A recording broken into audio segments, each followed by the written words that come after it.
Bem-vindos a mais um vídeo disruptivo. Hoje, especialmente, as notícias estão super, mas super interessantes. Nós vamos ver desde El Salvador descobrindo uma mina de ouro avaliada em 3 trilhões de dólares e dizendo que vai vender tudo, até alguns dados on-chain interessantes que eu acho que mostram uma coisa que ninguém tá vendo, que é apesar de termos grandes movimentos de compra vindo dos ETFs e da MicroStrategy, por exemplo, a liquidação dos long-term holders, quando a gente considera o total de Bitcoin, ainda assim está maior do que esse movimento, o que significa uma pressão de venda curiosa ali que deve ser levado em conta. Claro que nós temos outros acontecimentos macro, como por exemplo amanhã a possibilidade da Microsoft começar a comprar os stakeholders da Amazon também querendo que eles comprem, o que daí adiciona ali uns bilhões em pressão de compra, mas acho que é importante a gente ver o que de fato está acontecendo. É sobre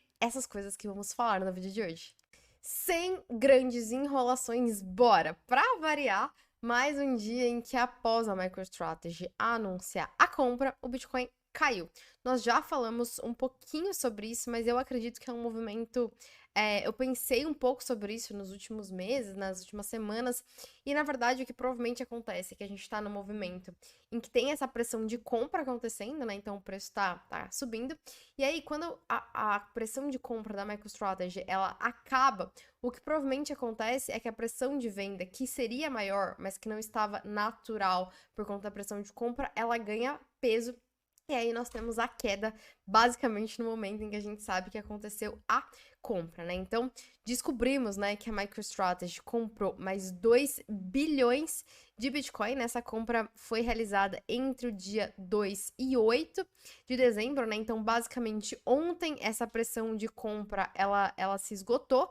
E aí o que aconteceu é que a gente começou a ver a queda do Bitcoin hoje, né? Então, opa, deixa eu colocar aqui no diário, que é do que a gente tá falando, né? Então, ontem, ó, a pressão de compra foi do dia 2 ao dia 8.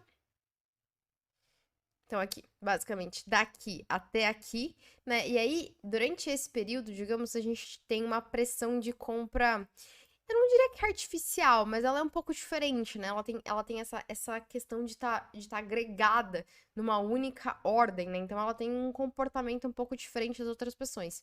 Então aqui a gente tem essa pressão de compra e assim que eles param, né? Basicamente a pressão de venda, ela acaba sendo um pouco mais forte do que estava acontecendo. Então, o Bitcoin abriu em queda, né? Indo ali dos 101 mil dólares para aqui a mínima do dia. Mínima do dia foi de 97.333. A gente já vai falar um pouquinho sobre price action, né? Sobre a questão do preço do Bitcoin, mas acho que é interessante que vocês saibam isso, né? Me parece que a chance do Bitcoin cair no dia em que a MicroStrategy anuncia de fato é muito grande porque nós temos esse desbalanceamento do mercado, né? Que acontece quando a pressão de compra deles se esgota, que foi exatamente isso que a gente viu nas últimas 3 compras, e nós vimos novamente, né? E aí, claro que vale a pena citar a questão de quão grande, né, realmente está já o total de bitcoins da MicroStrategy, bem relevante ali, os caras não param, né? Disseram que seriam eternos compradores de topo e talvez eles sejam mesmo. Hoje nós também tivemos um anúncio da Riot dizendo, né, tá preparando aí uma oferta de 500 milhões, que é com vencimento para 2030, para comprar bitcoins. Então, nós continuamos vendo essa pressão de compra vindo das empresas, né? Porém, o que eu acho que é um aspecto interessante, acho que eu nem tô com esse gráfico aberto aqui para mostrar para vocês, deixa eu ver se eu acho ele aqui rapidinho, que é o perfil das empresas, né? Que está comprando. Ainda são empresas extremamente, como eu posso dizer, extremamente cripto ainda, né, em certo sentido, achei aqui, né, então, por exemplo, que é o caso da Mara, a Mara é uma mineradora, né, então, é uma mineradora de Bitcoin anunciando a compra, né, então, aqui a gente consegue ver essa questão do perfil, né, ó, a Marathon já é uma empresa cripto, a Galaxy já é uma empresa cripto, a Riot, que é essa que anunciou, já é uma empresa cripto, aqui são as empresas, né, que tem Bitcoin nos seus treasures, né, Tesla não é cripto, mas enfim, tá ali, né? A Hut 8 é uma empresa cripto. essa empresa é cripto, a Exodus é uma empresa cripto, uma empresa de mineração. Semler não é, Metaplanet também não é. Essas duas aqui eu sei que não são. Essa aqui eu acho que também não é. Essa é. Samara, eu acho que também não é uma empresa cripto, mas o que a gente consegue ver, né? Grande parte das empresas que estão adotando essa estratégia ainda são empresas de cripto, né? Que mostra, eu acho que um pouco que esse movimento dos institucionais fora de cripto, adicionando Bitcoin nas suas reservas, ainda é um movimento um pouco tímido, né? Acho que isso aqui mostra pra gente um pouco disso. E aí, gente, um anúncio que eu achei muito doido, assim, muito doido. Fiz o Twitter aqui hoje, né? O que aconteceu? El Salvador descobriu, basicamente, uma reserva de ouro avaliada em 3 trilhões de dólares, né? Aquele, não sei se vocês vão conseguir ouvir. Nosotros ahorita anunciamos hace unos días Fala, íbamos a enviar a la Asamblea Legislativa la derogatoria de la prohibición mas eles de la falam que eles minería vão tentar revogar, né? Existe uma lei ali meio que proíbe, eu acho que a exploração de ouro. Então eles vão tentar revogar en El Salvador. El Salvador tiene lei, né? potencialmente 3 billones, 3 E aí trillion. ele fala, né? Porque eles encontraram aí essa mina avaliada em 3 trilhões de dólares, né? Além de ouro, tem gallium, tantalum, né? Eu nem sei exatamente, vamos ver se isso aqui é alguma coisa que a gente conhece aqui. Galho, tantalo, estanho. Ah, estanho. É, tântalo, nem sei o que que é. Mas enfim, eles encontraram ouro e mais vários outros metais. E aí o que eu achei muito engraçado, gente. Assim, que aí fizeram. Um cara, né, falou assim: ah, essa reserva que encontraram ali de 3 trilhões vai acabar diluindo, né? O ouro, que isso não pode acontecer com o Bitcoin. E aí o Bukele respondeu: sim, né? E nós vamos diluir essa coisa como se não houvesse amanhã. Indicando provavelmente que eles vão vender tudo que eles extraírem dessa mineração, né? Então, acho que foi uma frase, depois virou um pouco aqui, um pouco memético, né, galera? E a gente vai diluir essa coisa como se não houvesse amanhã, né? Mostrando que muito provavelmente a tese de El Salvador tá muito mais relacionada, né, à reserva de valor do Bitcoin, já que eles estão comprando um Bitcoin todos os dias, do que ao ouro que eles encontraram, né? E aí, isso pode, inclusive, abrir potencial para eles comprarem mais, ao invés de um Bitcoin, talvez 2 Bitcoin. E nesse momento, em relação ao Salvador, eles estão fazendo um acordo, digamos ali, né, com o FMI para pegar 1,3 bilhões emprestados com o FMI. E aí, o que eles vão dar em troca, digamos assim, é que as pessoas não, os business, né, ali de El Salvador, eles não vão ser mais obrigados, digamos, a aceitar Bitcoin. Ele tá dando isso como trade, que eu achei muito curioso, né? Mas com essa nova reserva aí, sei lá, as coisas podem mudar. Antes da gente ir ali para as questões do gráfico, tem mais 2 pontos que eu acho que é interessante, né, da gente observar em relação a isso. Então, amanhã nós temos a votação da Microsoft, tá? Em relação à possibilidade deles comprarem Bitcoin para adicionarem nas reservas. O que aconteceu? Os conselheiros, né, eles decidiram que não acham tão interessante. O Michael Saylor, inclusive, já foi lá falar com ele, fez uma apresentaçãozinha, né, falando que aquilo pode ser muito bom para eles, mas acho que não mudou, assim, o conselho não mudou a opinião, tá dizendo para os stakeholders não a questão de reserva, mas os stakeholders vão poder votar amanhã se eles querem ou se eles não querem. Porém, o que é muito interessante, gente, ontem, exatamente ontem, meio que vazou um documento da Amazon, esse documento aqui, em que os stakeholders estão pedindo para a Amazon adicionar, né? Daí ela fala aqui, tô um pouco aqui na frente, mas para adicionar, né, converter 5% das reservas deles em Bitcoin. E aí, nesse documento, basicamente, eles estão falando, cara, a gente sabe que o Bitcoin, ele é volátil, mas não tem problema. Tipo, as ações também são voláteis, né? E o argumento principal dessa carta, né, dos acionistas, não para os acionistas, dos acionistas, né, é dizendo que tem uma inflação muito grande, né? Então, assim, a inflação desse ano do CPI foi de 4,95%, né? Com, na verdade, um pico ali que aconteceu de 9% em junho. Mas que, na verdade, eles sabem que a inflação, né? A inflação real, the true inflation rate is significantly high, né? Então, tipo, que a gente sabe que a inflação real, na verdade, ela é muito mais alta do que esses números estão nos dizendo, né? Que provavelmente, tipo, alguns estudos estimam que deve ser o dobro do CPI. Então, tá dizendo cara, a inflação tá alta, mas na verdade ela é muito mais alta do que a gente espera, dizendo que a Amazon tem 585 bilhões de ativos, né? Sendo que 88 bilhões disso é cash ou equivalente, né? E que essas coisas elas estão sendo, tipo, diluídas por conta da inflação, então eles acreditam, né? Que tipo, eles precisam colocar esse dinheiro numa coisa que não vai perder tanto valor, e por isso que eles acham que a estratégia é interessante. Daí eles citam as questões da MicroStrategy, cujas ações nelas estão, tipo, tendo uma performance muito maior do que a Amazon, então eles acreditam que eles devem adicionar. E aí, o que eu acho que é interessante, né, que eu acredito que uma parte relevante, talvez, dos shareholders da Amazon também possa ser os shareholders da Microsoft. Então, não sei, eu tô positiva com a reunião de amanhã. Deixa aqui nos comentários se vocês acham que vai rolar, se a galera vai votar sim ou vai votar não. Mas eu acho que sim. Eu quero mostrar pra vocês, gente, uma coisa muito curiosa que eu acho que ninguém tá mostrando, que é, apesar de nós termos, então, esse movimento acontecendo, e claro que o movimento da Amazon e da MicroStrategy muda tudo, mas que a pressão de compra da MicroStrategy e dos próprios ETFs, ela não está tão grande ainda quanto a pressão de compra, a pressão de venda dos long-term holders, tá? Eu acho que esse é um dos gráficos mais importantes, assim, sei lá, não sei nem dizer se do mês, dos últimos meses, assim, mas eu acho que esse é um dos gráficos mais importantes que nós temos, tá? Por quê, gente? O que esse gráfico, ele mostra pra gente? Deixa eu ver se eu consigo fazer assim, que vai ser melhor. Ele mostra que, sim, está tendo uma pressão de compra bem grande, né? Vinda dos ETFs. Porém, ó, isso aqui é desse ano, tá? Então, esse azulzinho mostra a posição dos long-term holders, tá? O amarelinho, short-term holders.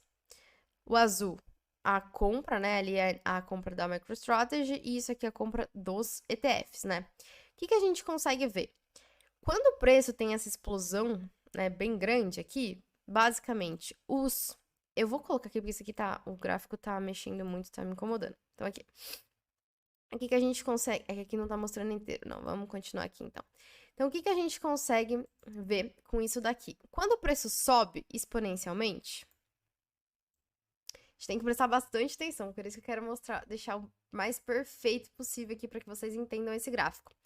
Quando o preço está subindo exponencialmente, os investidores de longo prazo, eles tendem a sair um pouco do mercado, enquanto que é o momento em que os short-term holders mais entram, e os ETFs têm um comportamento similar, até porque a gente sabe que grande parte dos investidores dos ETFs, pelo menos ali até agosto, eram investidores pessoas físicas, tá?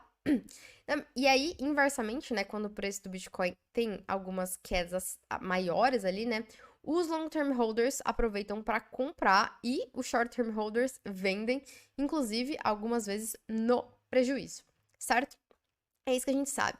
E o que é interessante, assim, ou digno de nota em relação ao movimento que vem acontecido desde outubro, né? Então, ali, desde 9 de outubro, quando o preço do Bitcoin começou a subir, os long-term holders voltaram ao processo de liquidação, porque eles estavam comprando ali de agosto a setembro, eles compraram, mas aí ali em outubro eles começaram a vender os seus respectivos bitcoins, enquanto os short-term holders começaram a comprar, MicroStrategy começou a comprar e ETF começou a comprar. Porém, o que é relevante a gente olhar aqui é os números, tá, gente? Então, nós temos, basicamente, nos últimos... Aqui eu acho que a gente consegue ver nesse dado aqui que eu ia mostrar, é só pra gente ter uma noção dos números, né? Então, nos últimos 30 dias, né? Esse número, na verdade, é até um pouquinho maior, eu acho. Vou mostrar ele pra vocês com outro dado, mas mais ou menos, né? Então, os ETFs compraram 75 mil bitcoins nos últimos 30 dias. MicroStrategy comprou 171 mil bitcoins, mas os long-term holders, ou seja, investidores de longo prazo, eles venderam 734 mil bitcoins, ou seja, muito mais do que a MicroStrategy e os ETFs, né? E é claro que o resto é absorvido pelos short-term holders. E precisam comprar o resto, né? Porque esse gráfico sempre sempre vai dar meio que 100%, né, digamos, o movimento de um precisa ser a entrada do outro, porque não tem Bitcoin boiando sozinho por aí, né?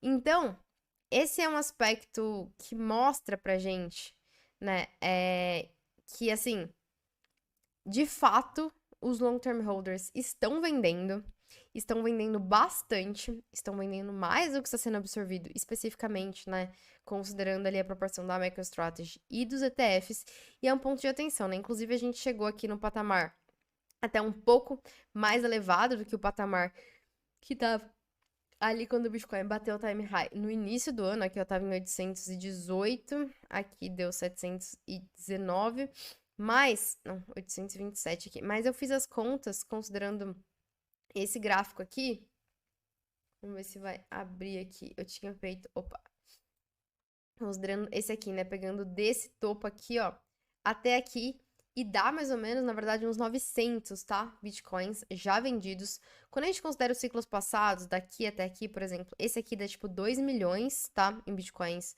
vendidos pelo long term holders. Aqui deu quase 3, deu 3 mais ou menos, né? Então, assim, 900 seria um terço ou metade ali do movimento, né? De preço, mas claro que a gente teve nesse ciclo uma diferença que foi a liquidação que aconteceu antes aqui, né? Que nos outros ciclos nós não tivemos esse movimento acontecendo. O que essa coisa informa, gente? Algumas pessoas, como por exemplo o dono desse gráfico, acha que isso já é um sinal de topo, né? Então ele até coloca, vamos ver, ele até falou aqui em um dos posts que ele fez que pra ele é um sinal de topo que tá acontecendo, que ele retweetou isso aqui várias vezes, nem sei onde é que tá o original. Mas ele fala, até espero que eu esteja errado, né? Mas pra mim é um sinal de topo, e aí ele mostra uns outros dados aqui, ó. Então, pra ele, esse aqui é um sinal de topo. Eu não tenho essa leitura, né? Eu acho que principalmente quando a gente junta, porque esse gráfico aqui, ele tá super, né, esticado, mas ele só vai até janeiro, né? Ele não é um gráfico que a gente consegue ver nos outros anos. Mas aqui, quando eu olho, né, o movimento dos outros ciclos, me parece que ainda tem, né, um dinheiro a ser liquidado. Lembrando, né, as terças-feiras, os vídeos são especificamente de análise on-chain, então a gente vai ver vários outros dados, né, como, por exemplo, essa mudança de posição aqui, em que a gente considera os outros ciclos, tá? O Net Realized Profit, que é um indicador de topo também que eu gosto bastante. A gente vai olhar para Coinbase Destroy, para várias outras métricas, tá? Então amanhã a gente vai olhar com bastante calma para isso, mas eu acho que é um gráfico que não dá para deixar de citar. Porém, eu acho que também vale a pena citar, assim, que quando o preço dá uma corrigidinha, tipo hoje, esses dados eles dão uma melhorada, né? Então, tipo, tinha atingido o topo aqui, nos últimos dias começou a dar uma melhoradinha. A gente tem, por exemplo, né, o Realized Profit, que deu também uma melhorada em relação ao topo da semana passada, que tinha atingido, né? Então, qualquer correção também ajuda bastante a gente nesses momentos. E a gente tá vivendo uma correçãozinha hoje, né? Então, assim, todas as correções nesse estágio do mercado, elas são extremamente, extremamente bem-vindas, assim, porque elas fazem com que esses dados que já estão chegando no patamar de atenção e chegando a indicar topo, né, para o Martin especificamente, já indicou para mim, não ainda considerando outros dados, né, mas os dados já começam a ficar bem esticados, então todas as correções, elas são extremamente bem-vindas até que tenha a grande correção, né, pelo menos. Então, hoje a gente teve esse movimento, o mercado inteiro, ele ficou no vermelho. A gente teve um anúncio especificamente, que seria um anúncio que deveria ser considerado bom, na verdade, para o mercado, mas não teve uma questão ali, que é a China, né, dizendo que vai adotar uma política ali monetária mais flexível, né, isso basicamente significa impressão de dinheiro, que tende a ser um ponto positivo também para o aumento do preço do Bitcoin, mas eu acho que a gente precisa ficar atento, né, com as questões do mercado inteiro ficando vermelho. A gente teve também uma notícia do Irã, e vai ter um framework ali de regulação de cripto, né, então a gente teve, tipo, a Rússia, a China, meio que também apontando uma flexibilização e não deixando mais rígido, né, a questão de cripto. Então, nós temos vários desses dados, né, mas em relação ao price action, né, é bem interessante, assim, que a gente tá no gráfico diário, né? Então, o Bitcoin tinha tentado aqui fazer um novo topo, não tinha conseguido. Olha que lindo, né? Ele veio até aqui, então nem tentando, né? Ele fez um fundo mais fundo do que o fundo anterior. E aí, né? Depois de que fez isso aqui, que na verdade foi uma alavancada, que é uma liquidação bem grande, que eu falei pra vocês um pouquinho nos stories, né? Mostrando que a anatomia desse evento, né? Que liquidou um monte de comprado e um monte de vendido. Mas aí veio aqui, né? Fez esse movimento e agora aqui vamos ver onde que ele vai parar. Talvez exatamente por aqui, né? A gente sabe que aqui na faixa dos 92 mil tá se criando um suporte forte pro preço, né? Então, várias vezes aqui, ó, já testou. Então, aqui parece que é um suportezinho interessante que a gente tem pro preço do Bitcoin, né? Eu espero que a gente consiga ter o 100k logo se tornando, na verdade, olha aqui que bonito, né? Se tornando um suporte pro preço. Então, quando a gente tiver um candle fechando acima disso, a gente tem então um 100k se estabelecendo como um suporte, né? Por enquanto, nós ainda não consolidamos o 100k como um suporte de preço. Mas assim que acho que ele conseguir, né, ter um candle que abre aqui e se mantém, aí a gente pode pensar do Bitcoin indo para novas altas, né? Mas claro, gente, o que é importante, né, ter em mente, então, os investidores de longo prazo, eles estão vendendo Bitcoin, foram ali entre 750 e 900 mil Bitcoins vendidos no período de um mês. É bastante coisa, isso tende, né, a indicar pra gente estágios mais avançados da Bull Run, mas claro que nós temos algumas questões macro que podem mudar tudo, né? Então, a questão da MicroStrategy amanhã, questão da Amazon, aquele documento era para ser divulgado só em janeiro, na verdade, né? Eu não sei exatamente o que isso cria. Nós temos também a questão de reserva dos Estados Unidos, né? Então, são vários pontos positivos, mas que nós temos que considerar ali que, né, ainda assim, as coisas estão se encaminhando e nós temos uma pressão de venda desses investidores de longo prazo, né? São os investidores de curto prazo que estão comprando, né? Tirando daí os ETFs da MicroStrategy, quem está comprando agora parece são os investidores de curto prazo. Isso requer muito a nossa atenção. Na quarta-feira eu vou fazer uma live com vocês para acompanhar o que tem acontecido. Quero acompanhar um pouquinho mais de perto essas coisas, né? Gerais do mercado para a gente debater um pouquinho da questão da Microsoft também pra gente ver o que vai ter acontecido. Mas amanhã tem vídeo exclusivo no canal para membros. Considere se tornar membro Tubarão. Aqui é só para os membros tubarões. O vídeo exclusivo, tá? É só vocês clicarem no botãozinho aqui embaixo para ser membros. A gente vai olhar bastante com calma os dados on-chain, porque agora, de uma semana para outra, as coisas estão mudando muito drasticamente. A gente precisa ficar muito atento. Mas a gente se vê em live na quarta-feira. Beijos!